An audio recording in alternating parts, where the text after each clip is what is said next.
Hola, mi nombre es Byron Batts. Bienvenidos a mi podcast Pensando sin cadenas, el podcast que desencadena tu entendimiento. He decidido cambiar el formato de mis podcasts. Yo sé que existen los 10 episodios anteriores. Quiero considerar eso temporada uno. Mi podcast tenía un diferente formato y me di cuenta que tal vez no era el mejor para mí. Así que he decidido empezar a escribir cartas o papeles o ensayos para poder compartirlos con ustedes. Voy a estar leyéndolos en mi podcast, pero si ustedes quieren tener acceso a la forma escrita, pueden ir a mi página de internet, thinkingonchain.com, y voy a poner eso en los detalles de mi podcast de hoy. Pero voy a también a leer los podcasts, perdón, leer todos los ensayos, todos los papeles, los voy a leer aquí en mi podcast para que aquellos que van en el carro puedan disfrutar también, o si están ocupados en casa y no pueden leerlo, pero para aquellos que prefieren leer, pueden ir a mi página de internet. De otra manera, voy a empezar aquí a estar leyendo mis papeles para compartirlos con ustedes y por favor me dejan saber qué piensan. Así que el primer papel que escribí se llama La Voz. Y escribí esto porque todos tenemos un diálogo con las voces adentro de nosotros. Y a veces es una voz, a veces son varias voces. Y siempre he estado curioso acerca de dónde viene esa voz. Yo sé que han habido muchos papeles anteriores que han tratado de explicar de dónde vienen esas voces. A veces piensan que es de nuestra conciencia y pues no hay una respuesta clara acerca de esa voz. Pero este es mi intento a hablar acerca de mi experiencia con la voz que llevo yo dentro. El título se llama La Voz y empieza así. Escribe. La voz llegó sin aviso, tan aguda como un golpe contra el interior de mi cráneo. Era octubre del año 1998. Estaba yo en caos. ¿Escribir? Susurré con calma, pero desconcertado. Escribe, ordenó la voz. ¿Sobre qué? Pregunté, confundido y a la vez curioso. Lo sabrás cuando llegue el momento, dijo la voz. Luego se retiró hacia el vacío, como si la certeza misma hubiera dado un paso atrás, negándose a quedar atrapada por mis preguntas. Su partida me dejó con la silenciosa comprensión de que algunas respuestas no se entregan, sino que se cultivan, revelándose solo cuando uno finalmente es capaz de aceptarlas. Pensé que la voz que vino y se fue era algo destinado a olvidarse. En cambio, la voz se convirtió en una semilla de origen, pequeña al principio, casi delicada, pero imposible de arrancar, imposible de sacudir. El mandato de escribir se ha hecho más fuerte con los años. Lo que comenzó como un susurro se endureció en insistencia. Como un fuego alimentado con troncos densos e implacables, la necesidad de escribir arde más caliente dentro de mí, brilla con más resplandecer.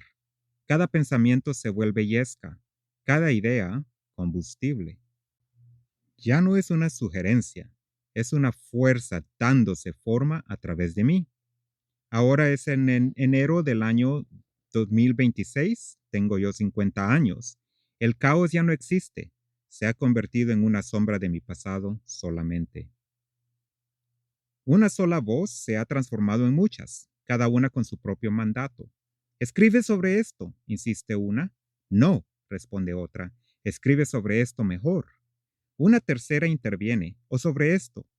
Pronto, el resto de las voces estallan, superponiéndose, contradiciéndose, ahogándose unas a otras hasta que los sonidos se desdibujan en un solo rugido indescifrable.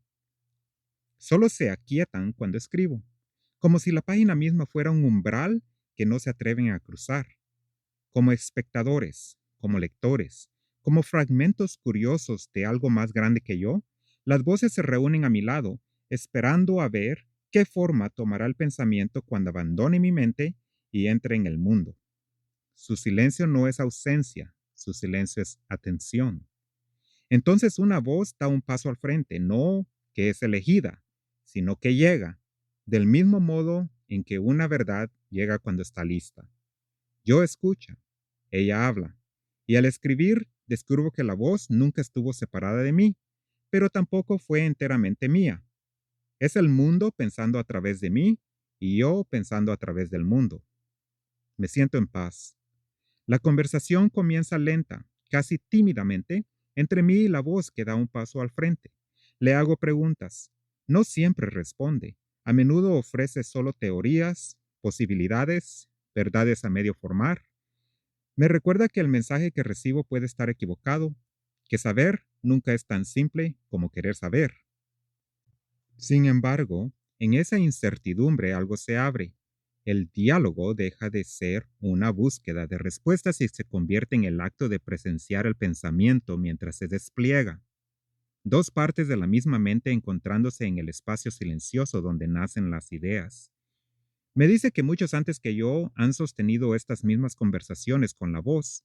Algunos han captado su mensaje con claridad, como si sintonizaran su frecuencia destinada solo para ellos. Otros han vagado entre interpretaciones erráticas, comprensiones incompletas o han tomado prestada la voz para justificar decisiones que ya estaban decididos a tomar. Han surgido religiones, se han encendido guerras, se han ungido gobernantes, se han justificado crímenes, vidas se han extinguido por su propia mano y pueblos enteros han sido dispersados, todo al susurro de una sola voz comandante. La voz no juzga estas variaciones, simplemente observa, consciente de que cada mente traduce la verdad a través del lente de sus propios miedos, deseos y preguntas conclusas. He aprendido que la mente no es un parlamento de verdades en competencia, sino una sola llama proyectando muchas sombras. Cada voz es un contorno del mismo fuego, moldeado por dónde me encuentro, cómo respiro, qué temo y qué espero convertirme. Así que escribo. Como innumerables buscadores antes que yo, he suplicado a la voz que se revele. Nunca lo ha hecho. Incluso Moisés, de pie en el borde tembloroso de la revelación, fue negado a la plenitud de su resplandor. Solo se le concedió un destello fugaz de su forma en retirada, un eco de gloria en lugar de la gloria misma. La justificación era simple, casi paternal. Ningún mortal puede contemplar la plenitud y sobrevivir. ¿Pero esa es la verdad? ¿O simplemente un velo tendido sobre un terror más profundo?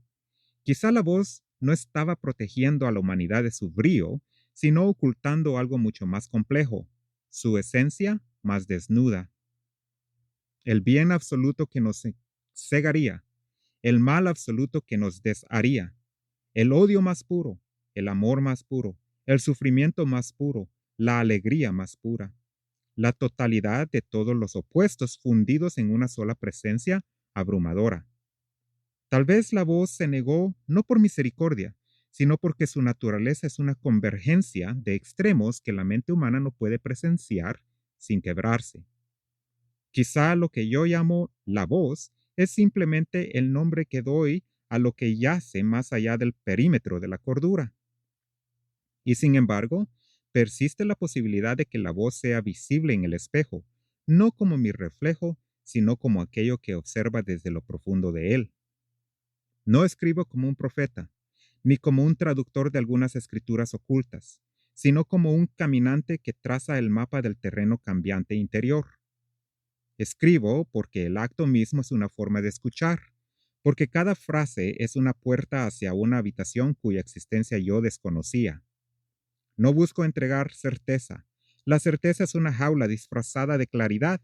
En cambio, ofrezco posibilidades, ángulos que inclinan la luz, ideas que se niegan a ser domesticadas, pensamientos que estiran sus extremidades más allá de las cercas de la convención. Si las voces provienen de una sola fuente, entonces escribir se convierte en el arte de refractar a esa fuente en un espectro. Un prisma no inventa colores, revela lo que ya estaba ahí, esperando ser visto. Y así continúo, no para declarar la verdad, sino para inquietarla, no para predicar, sino para provocar, no para hacer eco, sino para transformar, Porque en el momento en que comprendí que todas las voces eran una, también comprendí algo más. La multiplicidad no es una contradicción, es la manera en que el alma permanece infinita. Gracias.